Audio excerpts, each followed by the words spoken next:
Welcome back, everyone. As usual, we are two dudes talking 80s. I'm John. That's my partner in crime, Lewis. Hello. And Lewis is a little under the weather, but being the true champion that he is, he's going to power through. And I respect that, and I'll drink to that. I'm powering through too. Attaboy. We each power through in our own ways. So before we start with the topic for this week, um, I guess we both have some 80s concerts coming up. You want to talk about what you're going to go see tomorrow? Yeah. So tomorrow, planning to go see Extreme over in San Francisco, and In Living Color is opening up for them. So You sort live of in excited about color. that. What's that? You mean Living Color, and Living Color was a TV show. I always interchange the two. I love Living Color. That should be a really great show. Have you ever seen either band? I've not seen either band, and I'm interested in the venue because I'm not sure that I've actually been to this venue. Nice. I'm going tomorrow to an 80s concert as well. Will be hosted by Richard Blade, and it's a Lost 80s Live. So Belinda Carlisle is a headliner, and she's always a great time. I think Wang Chung, Missing Persons, Musical Youth is on it, in general public. So yeah, so past the Ducci. Was it on the left hand side? Yeah, okay. It was. It was. Now they can actually do it. But be interesting. And Monday I'm gonna go see Fast Times, an 80s cover band that you're well familiar with. Um, Love those guys. Very good time. And then later on next week, I see Winger. Awesome. Awesome. That should be a blast too. I don't care what Stewart, well, I'll be a Stewart that day. I don't care what Beavis, Butthead, or Lars Ulrich says. Winger is awesome. Speaking of awesome, look at that segue. Like professional. This week we're going to talk about one of my favorite albums. I don't know where it stands with you, but we're actually going to discuss Judas Priest's masterpiece, in my opinion, "Screaming for Vengeance." The album came out in 1982. God, we were young back then. It was actually certified double platinum and peaked at chart position of number 17 in the US Billboard charts. Before we get into it, Lou, are you a big Judas Priest fan? Not huge, right? I mean, I like their hits and stuff, and they're definitely a really talented band. Tipton and Downing, amazing guitar players, and just a really good band. But I've got like maybe a couple of their CDs. I for some reason could have sworn that I had Screaming for Vengeance, but I'm not able to find it. You know why? I don't know. Maybe this is why you think you had it. Years ago, I think when I first moved out here, you bought me two CDs. I think I kind of was very subtle in giving you my suggestions, and that was one of them. So I'm wondering if you think that when you bought it, not remembering that was for me and for my birthday or whatever it was, that that's why you had it. Yeah, perhaps, man. I was looking at my collection. It's like, I've got Defenders of the Faith and a couple of others, but not this one. I was sort of shocked. Wow. The thing is with me, I don't know why. I always gravitated towards Iron Maiden. It doesn't have to be either, one or the other. I just always gravitated towards Maiden. Priest always had their moments for me. I think a lot of times I was put off by the lyrics. I always thought the lyrics were a little on the juvenile side. And yeah, so yeah, but this is definitely my favorite album of theirs. I think it's, like I said, a masterpiece. Love Screaming for Vengeance. Have you ever been fortunate enough to see them perform live? I've never seen them live. I never saw them. You know what's funny is I think the first time, I never saw them in their heyday. Again, don't know why, but just never did. I think the first time I saw them was with Ripper Owens. I remember Oh, when wow. he left for a little bit, and I remember seeing it with a couple of my band members at the Warfield. They were playing the Warfield, if I remember correctly, on one of the albums that they did with Ripper Owens. And first time I saw Rob Halford was actually with Halford when he was the opening act on a triple bill that included Queensryche and Iron Maiden. That was the Universal Amphitheater. So I've seen him a bunch of times since. I saw them with Whitesnake. I saw them with Queensryche. I saw them with, oh God, Black Label. No, Black Star Riders. Maybe that was it. Okay. But I never saw them in their prime. I've seen them a bunch of times, but didn't see them in their prime, unfortunately. Yeah, I've never seen him, so you're so one up on me. I'm several up on you. I've seen them. I just wish I'd seen them in their heyday. Let's talk about Screaming for Vengeance. Obviously, it opens with the double track or whatever, however you want to describe it, with the Hellion and Electric Eye. Great Yeah. opener. But the one thing I got to bring up is, did you think any of these bands were thinking, huh? Maybe we shouldn't break up these tracks because in the future there's going to be a thing called streaming. And I don't know about you, but I hate when I'm streaming and I'm cheap. I'm not paying for a streaming service. So sometimes I'll just, like pick an album on Amazon Music and I'll hit shuffle and they'll play the Hellion and then I get a different song afterwards. And it's just like, oh, that was really lame. Yeah, it's sort of like this build up to nothing, right? Yeah, it doesn't really go together, but it does go together on the CD or the album, the vinyl, the cassette, if you own the cassette. What do you think about? Are you a big fan of the openers? Actually, I'm gonna say that Hellion and Electric Eye are probably probably my that combination's probably my favorite tune on the album. I mean, obviously, you got another thing coming, and there's a couple of other, the title track and a couple of others that are really worthwhile. But I really like Electric Eye. I'd forgotten about how much I really enjoy that song. It's funny. I've seen them perform it several times. Never gets old. And I agree. It's definitely one of my favorites from the album. It's a great starter. Halford sounds amazing on it. Yeah, you can't go wrong unless you're listening to it on streaming. Um, you mentioned it was your favorite track on the CD or the album, however you want to describe it. What would you say your favorites are in regards to this album, other than that one? Definitely, you've got another thing coming. Screaming for Vengeance is always a great tune. Bloodstone was another one that I was listening to today because I decided to go on YouTube and sort of refamiliarize myself with the album. And that was another one that I'd forgotten about. That's like, this is actually a really good tune. I like Fever, but there is something about the chorus that annoys me. So I think it's the whispered fever thing that they do in the background that really bugs me. But it's a good tune other than that. Well, How about you? I'm gonna pick a few different ones. You've got everything coming is a great song. I just feel like it's one of those songs that was overplayed. Especially live. Especially that call and response where you got to sing along to it.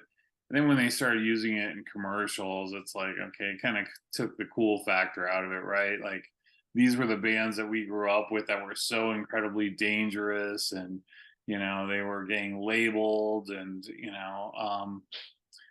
all of a sudden now it's used for Burger King or car commercials. So it's a little strange for me. Um, I think out of the album, my favorite's "Screaming for Vengeance." Love that song. I don't know. Do you do this? You don't go to as many concerts as I do, but I do this.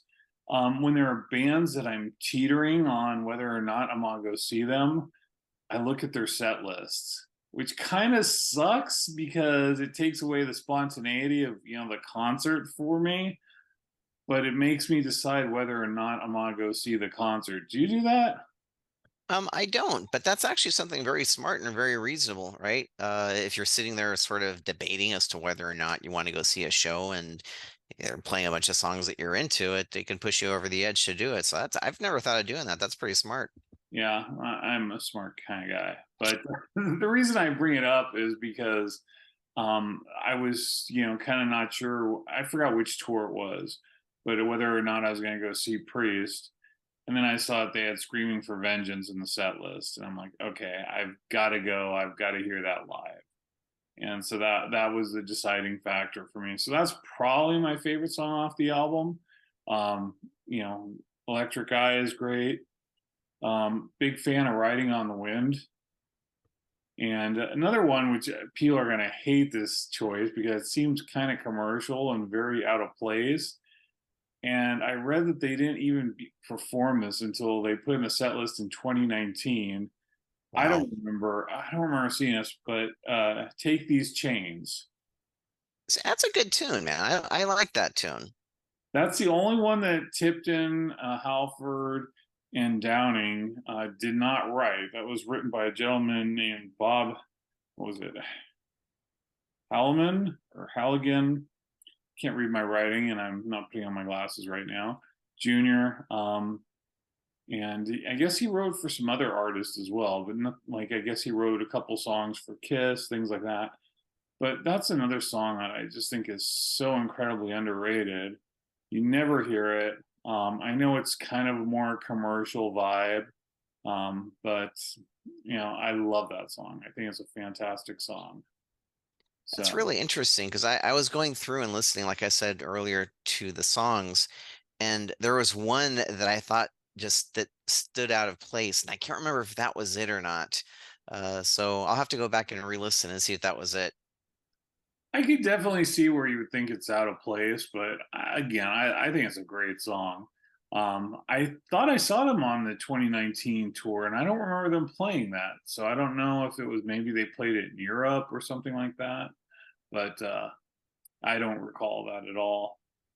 So are you sticking with your least favorite? Is would you say was it Fever? No, no, my least favorite is Pain and Pleasure because I was going to ask that next. Yeah, I listened to that and it's just like it's just lackluster. It didn't do anything for me. I've got to agree with that. I was just listening to it, and it's like that's that's why sometimes Priest didn't do it for me because it's like, oh my god, the lyrics are so stupid. I don't need the most intelligent lyrics, right? But sometimes the lyrics were just like embarrassing. Like Right. they were kind of like, okay, this to me seems like what you would want a heavy metal fan to sing about, or a heavy metal band to sing about as a heavy metal fan. Sorry, that's probably more accurate what I'm trying to say. But yeah, some of the lyrics, it's like, what eighth grader did you get to write these? And Yeah, I was that gonna, def I'm sorry, go ahead. please. Definitely there's some cheese factor in some of the lyrics of some of the songs, and I'm sure that probably get some crap for that from the 3.5 people that are listening to this right now. But yeah, I agree with you. The lyrics don't need to be like super incredible to me, right? But they've got to be at least somewhat intelligent, and some of it just really leaves a bad flavor in your mouth. Right, right. Who would count as a half person?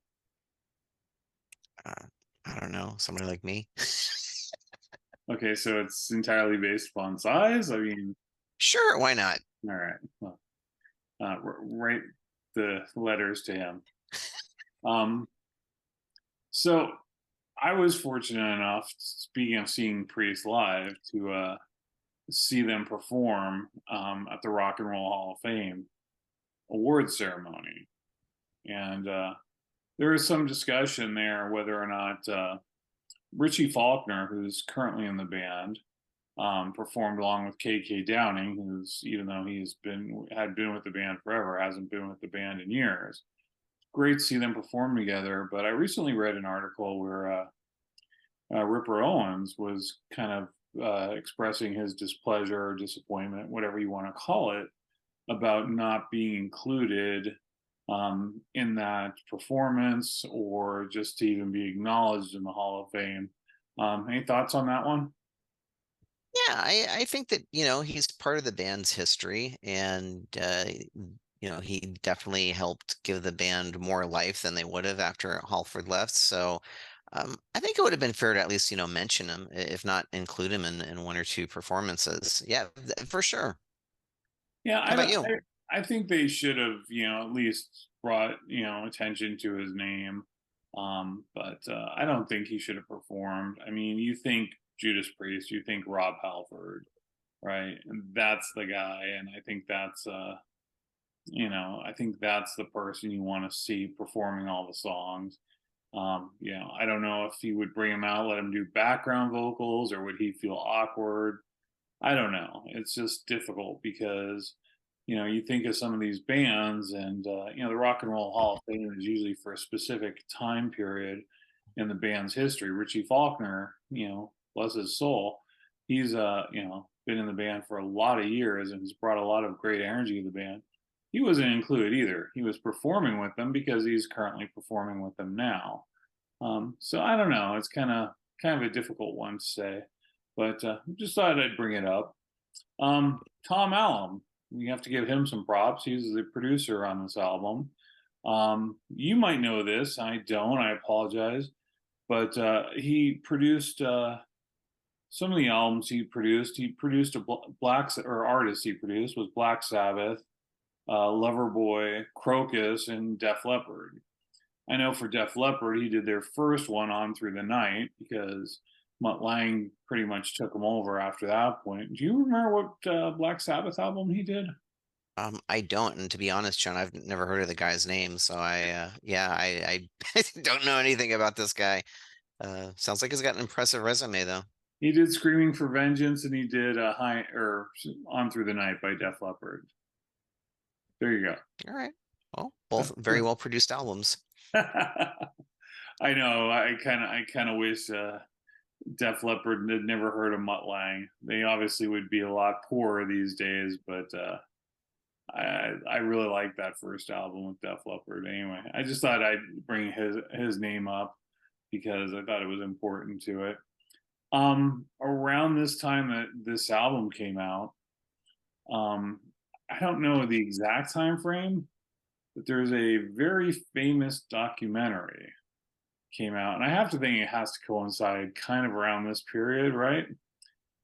And it's called Heavy Metal Parking Lot. Oh, yes.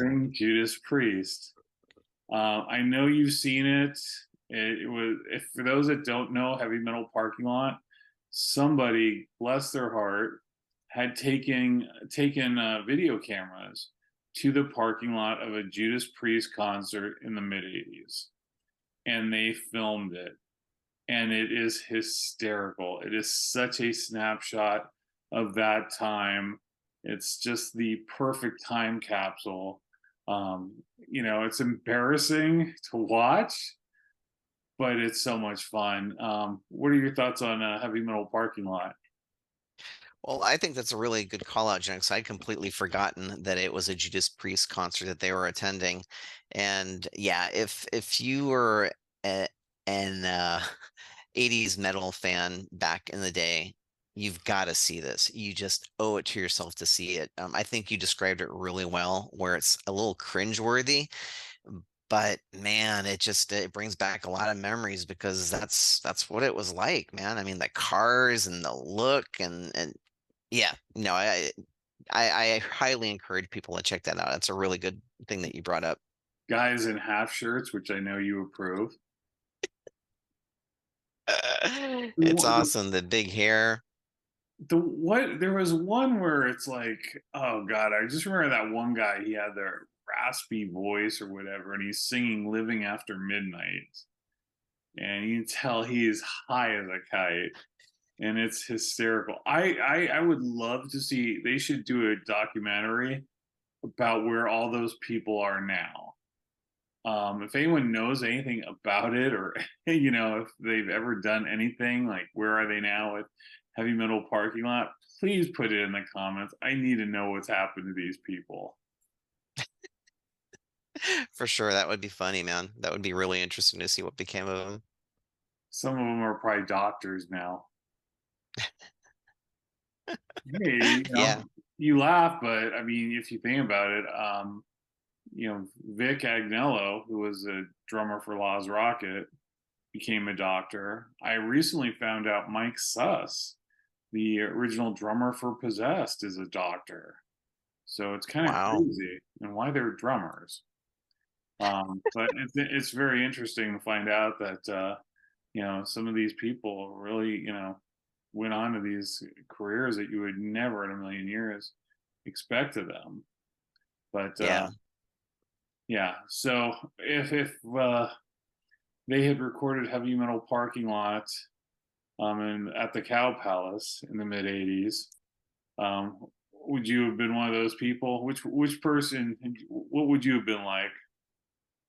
Oh man, I don't know. I would have been the guy with the mullet and the Levi's jacket and The half shirt? yeah, definitely not the half shirt. I was not a half shirt guy. Although I tried the whole muscle shirt thing for a while, and that I lacked the muscles and just sort of realized that I couldn't pull it off. But yeah, I again maybe not a Judas Priest show, but Bon Jovi. I certainly remember hanging out in the parking lot, and we were all barbecuing hot dogs and just being stupid young kids, and it was fun. And What that's what Bon the Jovi parking lot. concert was that? It was one that they had at the Cow Palace, and um, oh my gosh, Cinderella was opening up for them. Cinderella, I think, was just getting out in the scene and getting big. And yeah, I we didn't actually go in to see the show. We just sort of hung out at the parking lot and were being stupid and stuff. But Really? yeah, I don't think I ever yeah, heard the story before. Who were you with? yeah. It was myself, Craig, Dave Castro, and we all piled into the back of somebody's truck that had a camper shell, and we got one of those little portable, sort of rectangular barbecues and threw briquettes in it. And yeah, we went there and cooked hot dogs. And, none of us really wanted to pay to go see the show. In retrospect, I wish we had. But we sat in the parking lot and, barbecued hot dogs and just sort of walked around and, met people. And it was interesting. Wow, you should have recorded that. I should have definitely. Hair metal parking lot. You missed an opportunity. We could have this could have been big. Yeah, yeah, I wish I had mix. That would be a pretty neat memory to have on some sort of recorded media. Now, could you hear the songs? Could you hear the bands? Yeah, yeah, we could. We could. I mean, not super well, right? I mean, it wasn't something that was like incredibly enjoyable, but you knew exactly what songs that they were doing. Wow, I don't remember ever really doing that. Just hanging Yeah. out in the parking lot. That was never a thing for me. Yeah, I always was there for the show and get my butt in. The only thing I remember, and I mentioned this in like one of our early episodes, is there was a guy I knew, and I forget his name, but he always was at a show and he had a loaf of French bread. And I was like, that is so weird. Why does he have a loaf of French bread? We found out later one time I think it was Iron Maiden's Saxon Fastway concert. We all we ran into each other in the line and we hung out in the line and hung out together for the concert. He was a couple of years older than I was, and when we got in, he broke open the French bread, and inside of it he had hidden a cassette recorder. So he used to do that and bootleg all the shows, and nobody would ever check, like. But it's like, how would you not think to ask somebody, why are you walking in with the French bread, a loaf of French bread? Are we in Paris? What the hell is going on here? But I digress. Yeah, I think if they did the heavy metal parking lot thing, I would have been the guy like, oh God, I'm so embarrassed by this because even though I love that music and everything, I always, for whatever reason, I always was very self conscious about how the media, and people perceived heavy metal fans. And I always wanted to not be one of those cliches, acting like a fool, doing stupid stuff, things like that. So seeing everybody acting like a complete idiot probably would have really put me off. And I would have just been like, please don't interview me. I don't want any part of this. Yeah, I would like to think that I wouldn't have been one of those people that came off as sort of naive. I'll just leave it at that. But who knows? Who knows? From the You, outside looking in. you would have. I could see you being all hyped up, all '80s Lewis, and being all Lewis and just going for it. I could see it. This is a distinct possibility, depending on how much alcohol I'd had for sure. There you go. So speaking of alcohol, I should refill this. So between obviously Glenn Tipton, KK Downing, one of the all-time great guitar duos for heavy metal. Do you have a preference between the two? Like, who Oh do man, you lean? that's a tough one, man. I don't think that I do. I they just pair so well together. Um, it sounds like I'm talking about pairing wine with food or something, but they do. They just really complement each other so well. I don't know that I would say that I would prefer one over the other. What about yourself? That's an interesting question. I was always a Glenn Tipton guy. Well, why is that? I always thought KK Downing did a little bit more of the vibrato bar stuff, which I've never been a huge fan of that, except, obviously Eddie Van Halen. I always felt that it was more of a, crutch. Like I can't, kind of like a wah wah pedal. Can't think of anything to do, so let me, wah pedal it to death, Kirk Hammett. So it's one of those things for me. And I think Glenn Tipton too, just had this aura about him, right? He just seemed there's something he seemed a little bit more serious, and I don't know. For all I know, they could be completely different than what I envisioned. But he always had this aura about him that it just seemed like he'd be, something about him was kind of cooler, right? KK Downing seemed like he'd be the party animal. Glenn Tipton seemed a little bit more serious of a musician. Um, I got to bring up my friend Steve in Greece. Hopefully, he doesn't mind me telling this story. Sorry, Steve, if you do, I apologize. I'll edit it out later. Uh, but he doesn't work for the magazine anymore, and I think the statute of limitations is over. He actually interviewed Glenn Tipton years ago Oh wow. in Greece for Metal Hammer, and I guess, if you know Steve, Steve's one of the greatest people you could ever want to meet. And just a super nice guy, super friendly. Just, one of those great people you just feel very fortunate to have in your life. And he was interviewing Glenn Tipton. And I guess, Glenn Tipton could have been tired, annoyed. I mean, we all imagine like how great it would be to be a rock star, right? But, 20, 30 years on, being, interviewed and asked the same questions over and over, could probably, we all have bad days, right? Hopefully it was just a bad day for Glenn Tipton. And he was just giving one word answers. And Steve, you know, kind of out of character for him, but very direct. And, he just pressed stop on it. And he goes, "Hey, look," he goes, "I'm going to write this article. And these are your Greek fans that you get to speak to. And they're going to hear my, questions, and they're going to read one word answers for each of these questions. So you can add to it and embellish it, so they can have something to appreciate and enjoy, or you can keep giving one word answers, and I will write it exactly like you're saying it. So it's up to you." He started it again, and after that he got the answers more complete, shall we say? So good for him, man. Um, Wow. Tons of respect for him, and I know he was just doing his best to look out for the Greek fans and make sure that the Metal Hammer fans were getting the type of access to Glenn Tipton and Judas Priest like they would want. And Steve did his job, so kudos to How him. How ballsy is that, man? I mean, this is Glenn Tipton, world famous figure, and to sort of, stand up to the guy. I mean, I might have had a hard time. I would have had a hard time doing that, and yeah, hats off to him. That's pretty amazing. I think by that point he had been doing it long. And I mean, maybe earlier in his career he would have changed it, but he interviewed a lot of people. Lemmy, Iron Maiden. A lot of the really great musicians in the heavy metal spectrum. He even got to fly on Flight 666, the Iron Maiden plane. Amazing. Yeah, so he had some pretty cool experiences, but too bad there's such a awful time frame or time difference between the two.